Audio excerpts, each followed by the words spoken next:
Media आजकल खबरें नहीं दिखाता है, वो सिर्फ अलग अलग कार्यक्रम दिखाते हैं। वे सभी कार्यक्रम किसी ना किसी तरह से ये बताने के लिए होते हैं कि भारतीय जनता पार्टी कितना अच्छा काम कर रही है। मीडिया में बैठे लोग ऐसे विषय को चुनते हैं जिसमें लोगों को भड़काया जा सके, या तो धार्मिक आधार पर या जातीय ध्रुवीकरण किया जा सके। वे कभी भी बेरोजगारी, गिरती अर्थव्यवस्था, कम जीडीपी, विकास आदि तमाम विषयों पर बात नहीं करेंगे। इसके अलावा वो मोदी से इंटरव्यू में भी इन विषयों पर सवाल नहीं पूछते हैं। वे उनसे ऐसे सवाल पूछते हैं जैसे आप आम कैसे खाते हैं, आपके अंदर इतनी फकीरी कैसे आती है, जिसका उद्देश्य जनता में उनकी अच्छी छवि तैयार करना होता है। प्रधानमंत्री से पूछे गए सवाल पत्रकारिता का मजाक उड़ाने जैसा है। यहाँ सबसे बड़ी समस्या ये है कि इन चैनलों के साथ जनता के पैसों से चलने वाला दूरदर्शन न्यूज भी इसी भेड़चाल में शामिल हो गया है। अशोक श्रीवास्तव जैसे नफरत जीवी पत्रकारों ने दूरदर्शन को भी गोदी मीडिया चैनलों में तब्दील कर दिया। तो चलिए जानते हैं इस वीडियो में कि जनता के पैसे से चलने वाला दूरदर्शन और जनता के पैसे से ही सैलरी पाने वाले अशोक श्रीवास्तव कैसे दूरदर्शन को मंडी में ले आए। नमस्कार, मेरा नाम राघव है और आप मंडी में मीडिया सीरीज का एपिसोड देख रहे हैं। देखिए, एक टेलीविजन चैनल को चलाने के लिए भारी धन की आवश्यकता होती है। यह पैसा उन कंपनियों से आता है जो उस चैनल में अपने विज्ञापन चलाती हैं, और ये कंपनियां इन न्यूज चैनलों की विश्वसनीयता, जो कि अब बची नहीं है, और टीआरपी के आधार पर अपने एडवर्टाइजमेंट इन चैनलों को देती है। लेकिन दूरदर्शन के साथ ऐसा नहीं है, क्योंकि दूरदर्शन की विश्वसनीयता ज्यादा होती है, तो इसलिए दूरदर्शन को टीआरपी की कोई आवश्यकता नहीं होती है। इसके बावजूद दूरदर्शन प्रोपेगेंडा फैलाने में लगा है, तो सवाल बनता है कि दूरदर्शन आखिर ऐसा क्यों कर रहा है। आपको अभी अपने बचपन का दौर याद होगा, जब आप दूरदर्शन पर समाचार सुनते थे तो उसमें चिल्लाने चीखने जैसी बात नहीं होती थी, बस सूचना दी जाती थी। इस सवाल का जवाब जानने के लिए हमें जानना जरूरी है कि दूरदर्शन का इतिहास क्या है। क्या दूरदर्शन शुरुआत से ही ऐसा करता आ रहा है? देखिए, दूरदर्शन का पहला प्रसारण 15 सितंबर 1959 को एक एक्सपेरिमेंट के आधार पर आधे घंटे के लिए हुआ था, जिसमें एक एजुकेशनल प्रोग्राम दिखाया गया था। उस समय दूरदर्शन का प्रसारण सप्ताह में सिर्फ 3 दिन आधा घंटे के लिए होता था। तब इसको टेलीविजन इंडिया नाम दिया गया था। बाद में 1975 में इसका हिंदी नामकरण दूरदर्शन नाम से हो गया। शुरुआती दिनों में दिल्ली भर में 18 टेलीविजन सेट लगे थे, एक बड़ा ट्रांसमीटर लगा था। इसके बाद दूरदर्शन धीरे धीरे अपने पैर पसारना शुरू करता है। शुरुआत में तो दूरदर्शन दिल्ली और आसपास के कुछ क्षेत्रों में ही देखा जा सकता था, लेकिन बाद में उसकी पहुंच और कई शहरों तक बढ़ी। और 80 के दशक में हुई इसकी वजह थी कि 1982 में दिल्ली में आयोजित किए जाने वाले एशियाई खेल, उसके कारण दूरदर्शन पर जो तमाम तरीके के परिवर्तन हुए। फिर दूरदर्शन पर शुरू हुआ पारिवारिक कार्यक्रम हम लोग, जिसने लोकप्रियता के तमाम रिकॉर्ड तोड़ दिए। 2000 के दशक के दौरान प्राइवेट चैनल आने शुरू हुए और दूरदर्शन की पॉपुलैरिटी घटने लगी। इसके बाद साल 2003 में दूरदर्शन के बैनर तले डीडी न्यूज को लॉन्च किया गया। जब डीडी न्यूज शुरू हुआ, उस वक्त यहाँ के अधिकारियों को इस बात की समझ नहीं थी कि इस चैनल का पर्पस क्या है और इसके डेवलपमेंट के लिए आगे क्या करना होगा। एक के बाद एक आने वाली सरकारें भी इसे समझने में विफल रहीं। इसका उपयोग अपने प्रचार में हो सकता है या अपना एजेंडा आगे बढ़ाने में हो सकता है। लेकिन फिर आया साल 2014। दूरदर्शन ने सरकार के एजेंडे को ऐसे उठाया कि प्राइवेट चैनल भी इससे पीछे रह गए। सरकार के एजेंडे को आगे बढ़ाने के लिए सबसे बड़ा योगदान रहा नफरतजीवी पत्रकार अशोक श्रीवास्तव का। उनके बारे में हम वीडियो में आगे बात करेंगे। फिलहाल ये जानते हैं कि दूरदर्शन ने सरकार का एजेंडा आगे कैसे बढ़ाया। इसी साल चुनाव से ठीक पहले मार्च में दूरदर्शन नेशनल ने कहा था कि वह प्रतिदिन सुबह 6:30 बजे अयोध्या में राम मंदिर में आयोजित होने वाली आरती का सीधा प्रसारण करेगा। इसके बाद 5 अप्रैल की रात 8 बजे दूरदर्शन ने द केरला स्टोरी जैसी फिल्म दिखाई। सुदीप्तो सेन द्वारा निर्देशित इस फिल्म में दावा किया गया है कि केरल की महिलाओं को इस्लाम में परिवर्तित किया गया है और उन्हें इस्लामिक स्टेट आतंकवादी समूह द्वारा भर्ती किया गया, जिसके चलते इस फिल्म का विरोध हुआ कि यह फिल्म एक स्पेसिफिक कम्युनिटी के अगेंस्ट है और एंटी सोशल फिल्म है, और इस फिल्म का मामला अभी कोर्ट में पेंडिंग पड़ा हुआ है। ये जानते हुए भी कि इसे सरकारी न्यूज चैनल पर क्यों ब्रॉडकास्ट किया गया, जबकि मामला कोर्ट में है, चुनावी फायदे के लिए ऐसा करते वक्त क्या दूरदर्शन को यह नहीं पता था या पता नहीं होना चाहिए था कि वो किसी पार्टी को समर्थन कर रहा है? यहां तक तो ठीक था। इसके बाद दूरदर्शन ने ऑफिशियली बीजेपी की चादर ओढ़ ली। दरअसल डीडी न्यूज ने सोशल मीडिया पोस्ट में नए लोगों का अनावरण किया। नए लोगों का भगवा कलर था और ये काम किया गया लोकसभा इलेक्शन के दौरान। दूरदर्शन के लोगों का कलर चेंज होना एक कॉन्स्पिरेसी का हिस्सा लगता है। इस पर प्रसार भारती के फॉर्मर सीईओ जवाहर सरकार का कहना है, religion, the crescent moon, or even let's say green represents. So we need not fool ourselves on this count. It is a gross violation, and I would consider this transgression of the model code of conduct of using a particular color signifying a particular religion over the state machinery, over the state-funded machinery, a machinery, a network that is supposed to be completely neutral and at arm's length. कि दूरदर्शन से जुड़ी हर चीज अब भगवा हो गई है। यहाँ भाजपा के कामों को ज्यादा एयर टाइम दिया जाता है, वहीं अपोजिशन को यहाँ अब जगह नहीं मिल रही है। नए पार्लियामेंट में राज्यसभा का रंग भी बदल दिया गया है। यहाँ तक कि एम्प्लॉय की यूनिफॉर्म का रंग भी भगवा कर दिया गया है। अब सवाल है कि दूरदर्शन आखिर ऐसा कर क्यों रहा है? वो सरकार के रंग में क्यों रंगना चाहता है? वो तो एक स्वतंत्र संस्था है।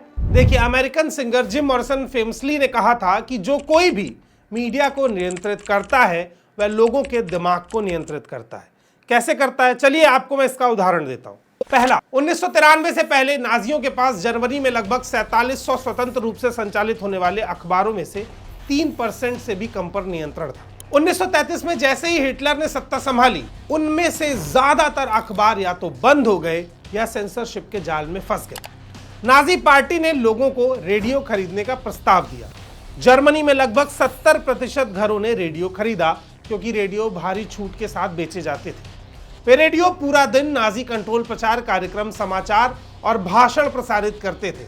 यहूदी घुसपैठिए हैं और यहूदी आर्यों का शोषण करना और उनकी जगह लेना चाहते हैं। आर्य यहूदियों से श्रेष्ठ है, एक यहूदी देशभक्त नहीं हो सकता है, इस तरह की बातें बताते थे। नतीजन दुनिया के इतिहास का सबसे बड़ा नरसंहार हुआ और इसके दौरान लगभग 60 लाख यहूदी मारे गए और ज्यादातर यहूदियों को आम जर्मन लोगों ने मारा था।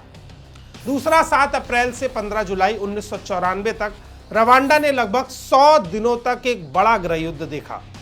इस गृहयुद्ध के दौरान हुतु बहुसंख्यक समुदाय ने लगभग 8 लाख तुत्सी अल्पसंख्यक समुदाय के लोगों को मार डाला और अधिकांश तुत्सी हुत नागरिकों द्वारा मारे गए। रेडियो रवांडा ने तुत्सी के खिलाफ दुष्प्रचार फैलाने में प्रमुख भूमिका निभाई। वे तुत्सी को कॉकरोच कहते थे और हुतु को अपने देश का साफ करने के लिए और उन कॉकरोच को मारने के लिए उकसाते थे। वे दंगे के दौरान अपने रेडियो चैनल पर तुत्सी विरोधी गाने बजाते थे और तुत्सी के स्थानों को साझा करते थे। ये 2 घटनाएं ऐसी हैं जिसमें हजारों अन्य घटनाएं शामिल हैं, जहां मीडिया ने नरसंहार को सफलतापूर्वक अंजाम देने में प्रमुख भूमिका निभाई। जब मीडिया धार्मिक और जातीय उन्माद फैलाता है और भेदभाव करता है तो कल के खराब भविष्य की दास्तान लिख रहा होता है। कोई भी राजनीतिक दल या समुदाय मीडिया की मदद के बिना नफरत नहीं फैला सकता। मीडिया वह औजार है जो नफरत को राजनीति का केंद्र बनाने में बेहद अहम है। मीडिया किस प्रकार लोगों की मानसिकता को प्रभावित करता है तथा उनकी राय का निर्माण भी कर सकता है। चलिए अब दूरदर्शन की दुर्दशा करने वाले अशोक श्रीवास्तव के बारे में बात करते हैं। अशोक श्रीवास्तव मोदी को लेकर अब तक 2 किताब लिख चुके हैं। पहली नरेंद्र मोदी सेंसर्ड और दूसरी अभी हाल फिलहाल में ही लिखी है, Modi versus Khan market. Khan market gang से इनका मतलब था रवीश कुमार, अजीत अंजुम जैसे पत्रकार। आपको इनकी किताबों में नाम देखकर ही समझ आ गया होगा कि ये मोदी के कितने बड़े भक्त हैं, या फिर कहूं कि कितने बड़े अंधभक्त हैं। इसी महीने में अपनी किताब Modi versus Khan market gang के प्रमोशन के लिए यूट्यूब कुमार श्याम के पॉडकास्ट पर गए। हिंदुस्तान को एक चाय वाला नहीं चला सकता, हिंदुस्तान को आम आदमी कैसे चला सकता है, हिंदुस्तान को हिंदू कैसे चला सकता है, हिंदुस्तान को तो एक सेकुलर चलाएगा। यहाँ बता रहे थे कि खान मार्केट गैंग नहीं चाहती कि कोई हिंदू देश चलाए, और आगे कहते हैं कि जॉर्ज सोरोस भी खान मार्केट गैंग का हिस्सा है। जॉर्ज सोरोस को मैं खान मार्केट गैंग का सदस्य मानता हूँ। जॉर्ज सोरोस का नाम अपने अक्सर गोदी मीडिया के मुंह से बहुत बार सुना होगा। अक्सर गोदी मीडिया एंकर अपनी चाटुकारिता जॉर्ज सोरोस के पीछे छुपाते हैं। दरअसल जॉर्ज सोरोस एक अमेरिकी अरबपति उद्योगपति हैं। उनका जन्म हंगरी के एक यहूदी परिवार में हुआ। हिटलर के नाजी जर्मनी में जब यहूदियों को मारा जा रहा था तो वो किसी तरह सुरक्षित बच गए। बाद में वे कम्युनिस्ट देश से निकलकर पश्चिमी देश में आ गए थे। शेयर मार्केट में पैसा लगाने वाले सोरोस ने इसमें करीब 44 अरब डॉलर कमाया। इस पैसे से उन्होंने हजारों स्कूल, अस्पताल बनवाए और लोकतंत्र और मानवाधिकार के लिए लड़ने वाले संगठनों की मदद की। 1979 में उन्होंने ओपन सोसाइटी फाउंडेशन की स्थापना की, जो अब करीब 120 देशों में मानवाधिकार के लिए काम करती है। उनके इस काम के कारण वो हमेशा राइट विंग के निशाने पर भी रहते हैं। आगे अशोक श्रीवास्तव कहते हैं कि 10 साल हो गए मोदी सरकार आज भी जेएनयू में लेफ्ट जीतती है। 10 साल हो गए इस सरकार को, आज भी जेएनयू में लेफ्ट जीतते हैं। अशोक जी, इतनी तकलीफ है, इतनी तो तकलीफ जेएनयू में हारने वाले छात्र नेताओं को भी नहीं है कि जेएनयू में लेफ्ट क्यों जीत रहा है। बोलने दे, तकलीफ हुआ है बेचारे को, बोल। आगे देखिए, राफेल घोटाले पर अशोक जी का मानना है कि नरेंद्र मोदी भ्रष्टाचारी नहीं हो सकते हैं। क्यों भाई? क्योंकि एक गरीब आदमी को, मैं बिल्कुल आम वोटर की तरह से, एक गरीब आदमी को भी लगा यार नरेंद्र मोदी उसका ना आगे ना पीछे, और ये आदमी किसके लिए पैसा कमाएगा, क्यों करप्ट होगा। वाह, जिनके ना कोई आगे ना पीछे, वो किसके लिए करप्शन करेगा। चलो मुझे ये बताओ, भारत सरकार ने राफेल घोटाले के मुद्दे पर नवंबर 2022 में 2 फ्रांसीसी जजों के साथ कॉपरेट करने से मना क्यों कर दिया था? आखिर क्या कारण था?